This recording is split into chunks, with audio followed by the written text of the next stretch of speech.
Agradecemos a las muchachas por este hermoso canto. El Señor está aquí. Eso es cierto porque Él lo ha prometido. Donde están 2 o 3 congregados en mi nombre, allí estoy yo en medio de ellos. Y aquí hay más de 2, ¿verdad? Así que la promesa del Señor se está cumpliendo hoy en este lugar.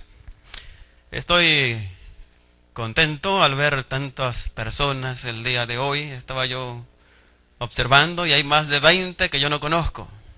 Más de 20 que yo no conozco. Eso quiere decir que son visitas. Sean todos ustedes bienvenidos, estimadas visitas y hermanos que nos acompañan. El tiempo es corto, así que vamos a orar, pero no para irnos, sino para empezar. Vamos a inclinar nuestro rostro para orar. Padre nuestro que estás en los cielos, santificado sea tu nombre. Señor, vamos a abrir tu palabra. Permite que tu Espíritu sea quien nos ilumine y podamos aprender de ella tu voluntad para con nosotros y para con nuestros hijos. En el nombre de Jesús. Amén. No sé cuántos vinieron el miércoles, pero los que vinieron el miércoles escucharon al hermano Leopoldo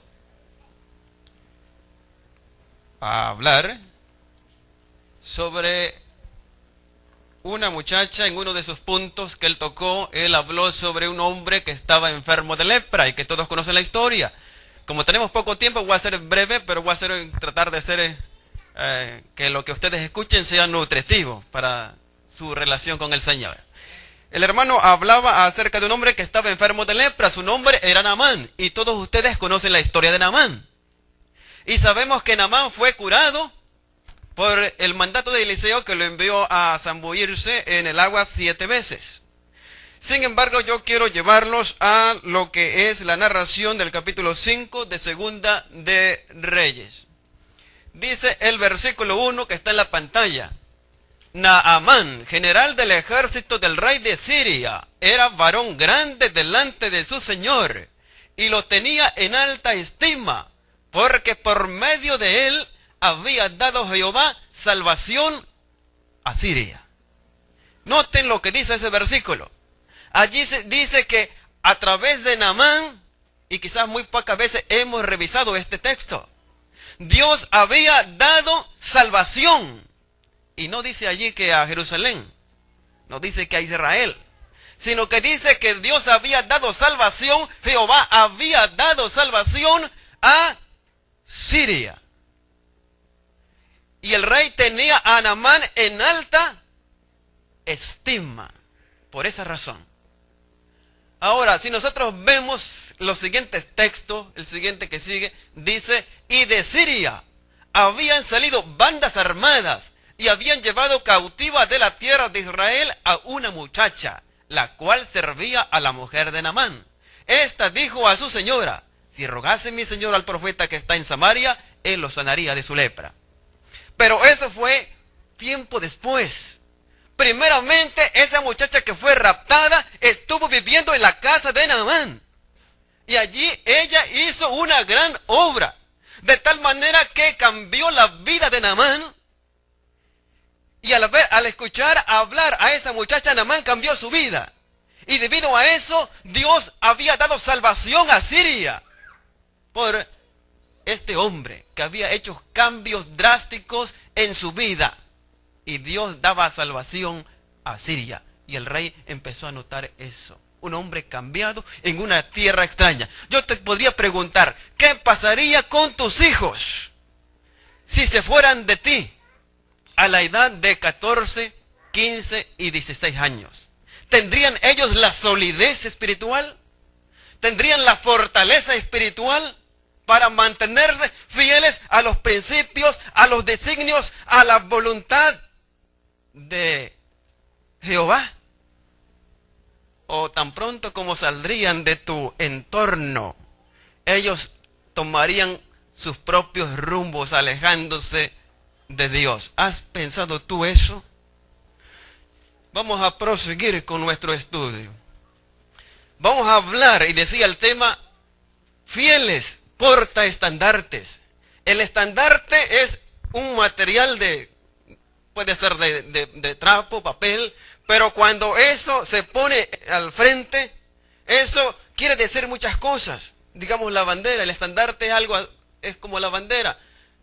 Se usa también esa expresión. Pero cuando usted ve a la bandera, no solamente ve un trapo, sino que ve más allá de un trapo. Porque involucra muchas cosas. Involucra los ideales, involucra la constitución, involucra los principios de una nación. Y en este caso, vamos a hablar de fieles portaestandartes. Fieles portaestandartes. Fieles muchachos que se mantuvieron fieles portando el estandarte de la verdad en tierras extrañas, lejos del consejo de su padre, lejos del consejo de su madre, pero que se mantuvieron firmes a los principios que ellos habían aprendido. Eso quiere decir que para tener una victoria en el futuro, para que los hijos sean victoriosos en el futuro, tenemos que estar trabajando hoy para que ellos puedan obtener victorias en el futuro. Estamos haciendo el trabajo real que Dios quiere que hagamos en nuestros hijos. Esta niña que sirvió a Naamán, podemos decir que sus padres hicieron una obra extraordinaria en ella. Porque aunque se la robaron, se la llevaron cautiva, ella allá enseñó de Jehová, enseñó de Dios y cambió la vida de personas. Cambió la vida de Naamán, de la familia. Y el rey tuvo gran estima acerca de Naamán y de la creencia que habían recibido este hombre. Tenemos allí a José. Pocas personas en la Biblia se destacan por no tener un error en su vida. Yo decía hace unos momentos afuera, hay por lo menos 3 personas que la Biblia dice, que no dice la Biblia que hayan tenido algún error en su vida. Principalmente nuestro Señor Jesús. De eso estamos 100% seguros. La Biblia dice que no hubo en él pecado, no hubo engaño en su boca. Pero esta persona, este muchacho de nombre José, usted lee su historia y no va a encontrar algún error que haya tenido en su vida. Y podemos destacar los demás hermanos de José y toda aquella influencia que su padre tuvo sobre sus hijos.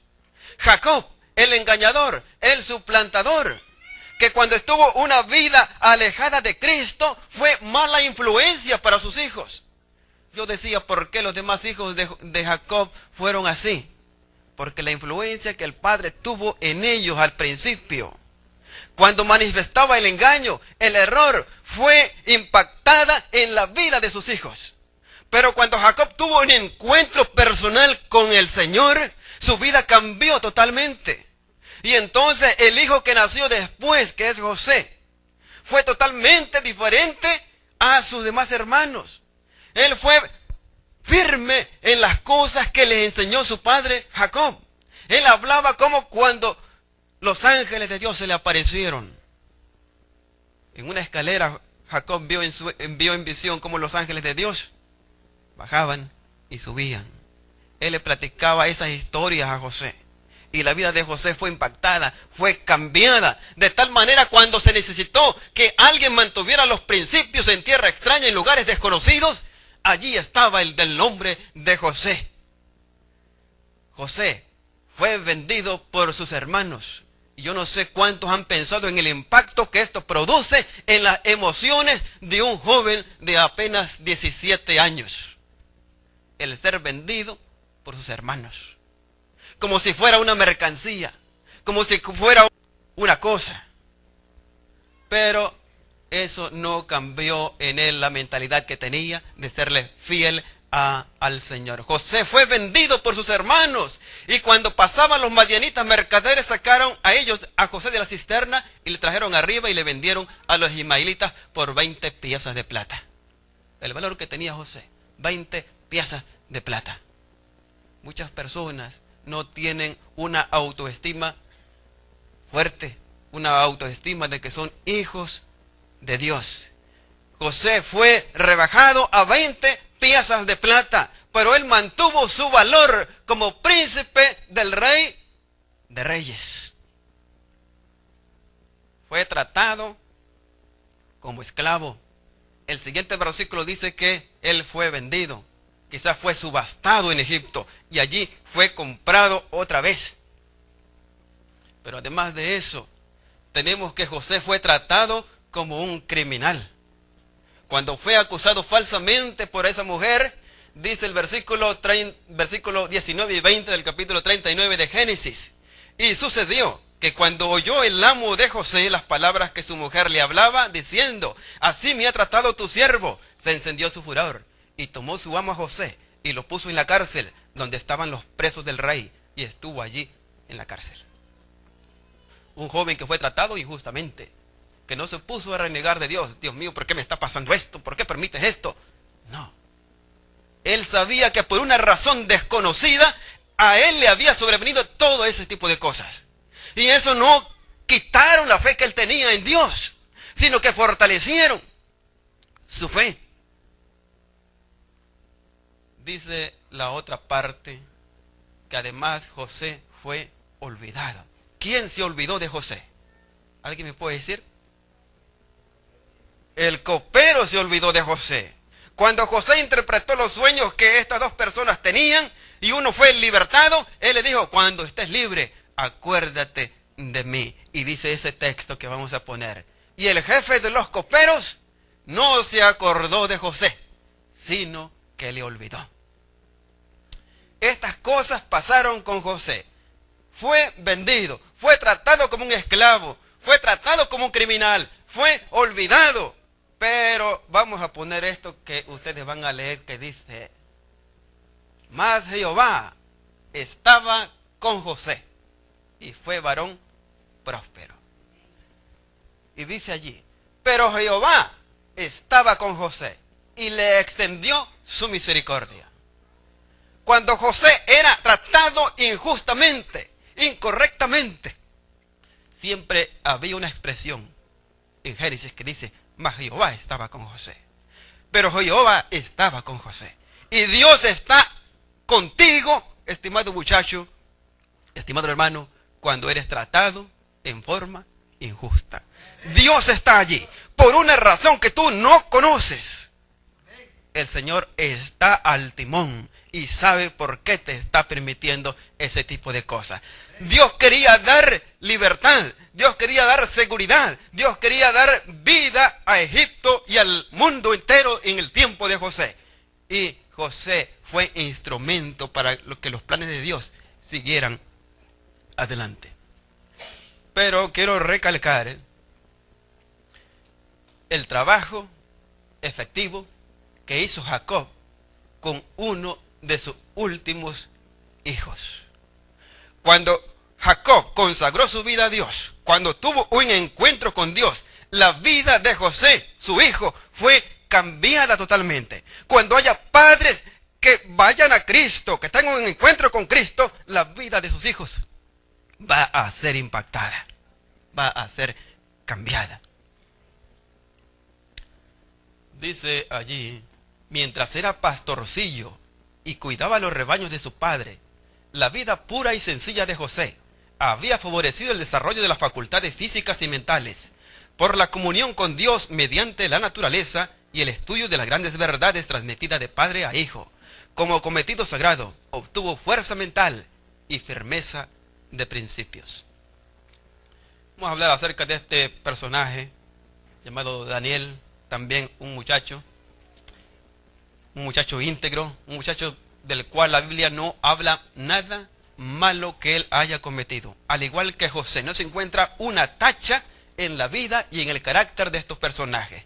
Pero tenemos ahora a Daniel, también igual. Fue llevado desde Jerusalén a una nación distante, la nación de Babilonia. Allí Daniel pasó por situaciones difíciles. Junto con otros muchachos fue llevado a la corte del rey. Entre los que fueron llevados se destacan cuatro de ellos. Y vamos a notar esto que dice allí el espíritu de profecía. Dice, los vencedores mencionaban con jactancia el hecho de que ellos, adoradores de Jehová, fueran cautivos de Babilonia, que los vasos de la casa de Dios hubiesen sido colocados en el templo de los dioses de Babilonia, que el rey de Israel fuese prisionero de los babilonios, como evidencia de que su religión y sus costumbres eran superiores a la religión y a las costumbres de los hebreos. Hoy en día puede haber muchachos que son ridiculizados en las escuelas, ¿verdad? Hay muchachos que quizás en la escuela sufren presión, sufren de calumnias por parte de sus compañeros, los ofenden. Pero dice que Daniel, en su tiempo, dice que era ridiculizado. Se burlaban de él, se burlaban de ellos, porque el hecho de que hubiesen perdido la batalla, que hubiesen sido llevados prisioneros, quería decir que el dios de los babilonios era superior al Dios de los hijos de Israel, como evidencia de que su religión y sus costumbres eran superiores a la religión y a la costumbre de los hebreos. Eran ridiculizados. Todos ellos iban a la escuela, todos ellos se reunían con todos los demás, y ellos eran vistos como personas inferiores, mientras que los caldeos y babilonios se sentían superiores a ellos. Quizás en la escuela pases por estas situaciones, o en el trabajo pasemos por estas situaciones. Pero dice allí la Biblia, dice algo que Daniel dice, y Daniel propuso en su corazón no contaminarse con la porción de la comida del rey, ni con el vino que él bebía. Ahí tenemos algo que Daniel hace inmediatamente cuando llegan y se enfrentan a las nuevas reglas de Babilonia. ¿Qué fue lo que él dijo? Dice el versículo, y Daniel propuso en su corazón no contaminarse con la porción de la comida del rey, ni con el vino que él bebía. Ahora, Daniel se propone, no es que en ese momento haya iniciado el plan, sino que allá en Israel había sido educado, había sido instruido, pero no se había confrontado a esas realidades. Usted puede enseñar a su hijo el bien, lo que es correcto, pero quizás su hijo no se confronta con la maldad todavía. Cuando llega el momento, entonces él tomará sus decisiones. Lo mismo pasó con Daniel. Cuando él fue a Babilonia y se confrontó con lo que allá se hacía, con lo que allá se comía, con lo que allá se bebía, él dice que propuso en su corazón no contaminarse. Podemos notar, o podemos imaginarnos, qué traería como consecuencia todo esto. La crítica. Yo no sé si a él lo veían los demás compañeros, y bueno, ¿y por qué está comiendo? Mira lo que está comiendo, legumbre, mientras que ellos tenían sus grandes platillos, que a la vista de ellos era mucho mejor que el de Daniel. Pero cuando vino la prueba de los 10 días, dice que Daniel fue ¿cuántas veces mejor que los demás? 10 veces mejor que los demás. Muchachos, el estar del lado de lo correcto, el estar del lado del Señor, es mucho mejor que seguir las enseñanzas de nuestros compañeros, de seguir las enseñanzas del mundo. Daniel se destacó por ser fiel al Señor, y Dios lo bendijo, siendo primero en el reino de esos grandes reyes de Babilonia. Dice allí, por su sabiduría y su justicia, por la pureza y la bondad de sus vidas diarias, por su devoción a los intereses del pueblo, aunque era idólatra, José y Daniel demostraron ser fieles a los principios de la educación recibida en su niñez, fieles a aquel de quien eran representantes. Estos hombres fueron honrados por la nación entera, tanto en Egipto como en Babilonia, un pueblo pagano, y todas las naciones con las cuales estaban relacionados contemplaron en ellos una ilustración de la bondad y la benevolencia de Dios, una ilustración del amor de Cristo. Los monarcas paganos, gracias a su relación con el representante del cielo, se vieron obligados a reconocer al Dios de Daniel. Dice allí uno de los reyes de Babilonia, ciertamente el Dios vuestro, declaró Nabucodonosor, es Dios de dioses y Señor de señores, y el que revela los misterios. Noten ustedes cómo la vida de una sola persona, un solo muchacho, cambió la visión de reyes paganos. Por causa de Daniel, Nabucodonosor expresó, vuestro Dios es Dios de dioses y Señor de los reyes y el que revela los misterios. Y tenemos allí la proclamación de Darío. Dice Darío: a todos los pueblos, naciones y lenguas que habitan en la tierra, ensalzo al Dios de Daniel como el Dios viviente, que permanece por todos los siglos, y su reino no será jamás destruido, que salva y libra, y hace señales y maravillas en el cielo y en la tierra. Yo no sé si cuando los hijos de Dios seamos salvos, nos tocará quizás conocer a uno de esos reyes. Puede que Darío, Ciro o Nabucodonosor. Tenemos más certeza que Nabucodonosor lo veremos en el cielo, dado a la influencia que este hombre cautivo dio en una tierra extraña. Dice allí, ya vamos a terminar: Dios desea revelar hoy, por medio de los jóvenes y niños, las mismas poderosas verdades que reveló mediante estos hombres. La historia de José y Daniel son una ilustración de lo que el Señor hará por los que se entregan a Él y se esfuerzan de todo corazón para llevar a cabo su propósito. Dios quiere hacer las mismas cosas, brillar a través del niño que está a su derecha, del niño que está a su izquierda, de los jóvenes que están sentados en este lugar. Dios quiere hacer las mismas obras maravillosas en naciones. Sabemos que pronto vendrán tiempos difíciles para nuestra iglesia. Y yo he contemplado esos momentos como una oportunidad para llegar a las grandes autoridades del mundo. Pero si no llegase yo, ¿cómo me gustaría que mi hijo sí lo hiciera? Creo que usted como padre anhela también lo mismo para su hijo. Que sea un fiel portaestandarte, un fiel portaantorcha de la verdad, que brille y que lleve el evangelio a las personas que no conocen a Cristo Jesús. Dice esa cita: la mayor necesidad del mundo es la de hombres que no se vendan ni se compren. Hombres que sean sinceros y honrados en lo más íntimo de sus almas. Hombres que no teman dar al pecado el nombre que le corresponde. Hombres cuya conciencia sea tan leal al deber como la brújula al polo. Hombres que se mantengan de parte de la justicia, aunque se desplomen los cielos. Y podemos decir, José y Daniel fueron esa clase de personas. Y quisiéramos que nuestros hijos también fueran como ellos.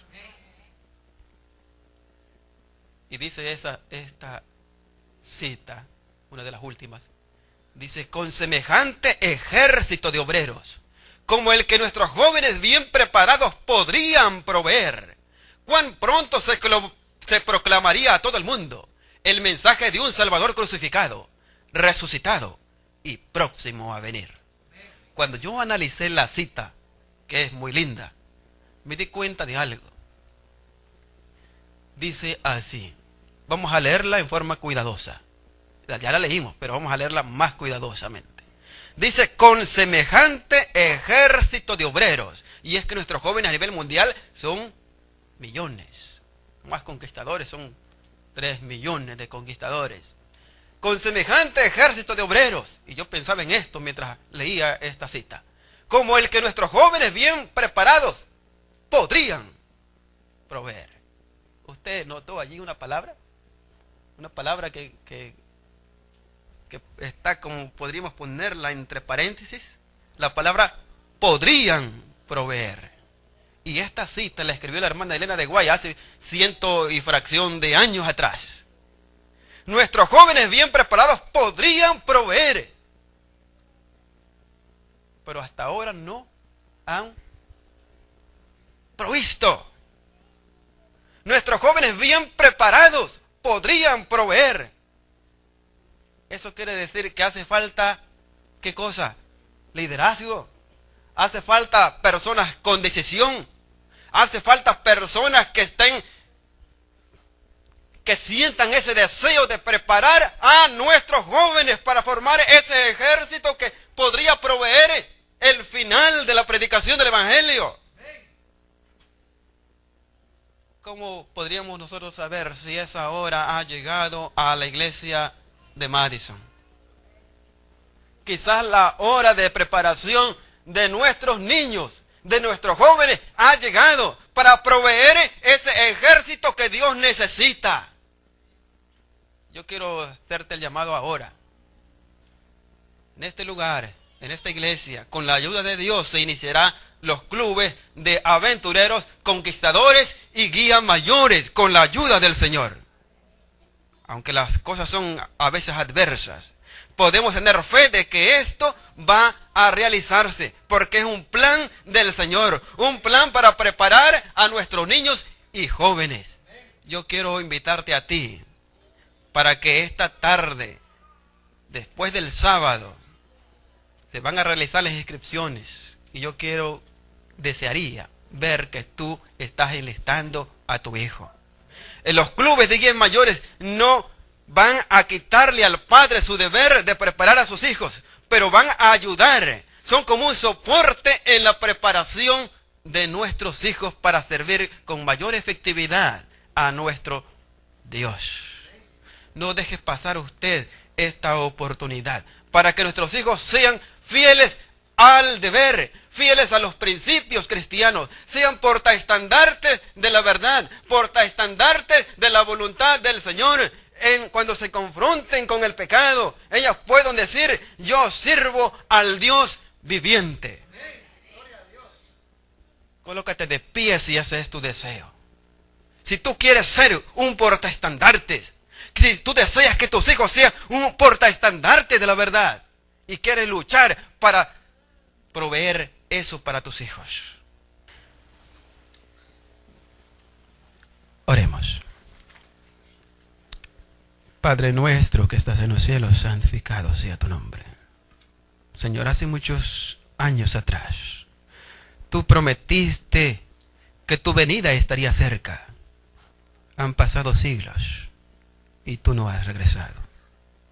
Pero, Señor, quizás no es porque tú has fallado, sino porque nosotros te hemos fallado. Porque, Señor, no entregamos nuestra vida completamente a ti. Porque no hemos preparado un ejército como el que tú necesitas para terminar la obra. Pero, Señor, aquí estamos nosotros. Aquí están nuestros hijos. Queremos pedirte, Señor, tu bendición. Y que permitas que estos planes de los clubes de conquistadores y aventureros sean un éxito en esta iglesia de Madison. Un éxito en este pueblo, en esta ciudad de Madison. Un éxito en este mundo, para llevar adelante la verdad, el conocimiento de tu evangelio a los que no te conocen, para que ellos puedan salvar sus vidas, para que puedan, Señor, tener un encuentro personal contigo y morar contigo en el reino que tú has preparado. Señor, permite que nadie de los que están aquí, cuando tú vengas en las nubes del cielo, pueda faltar, sino que todos estén listos para ir a morar contigo a las mansiones celestiales. En el nombre de Jesús te lo pedimos. Amén.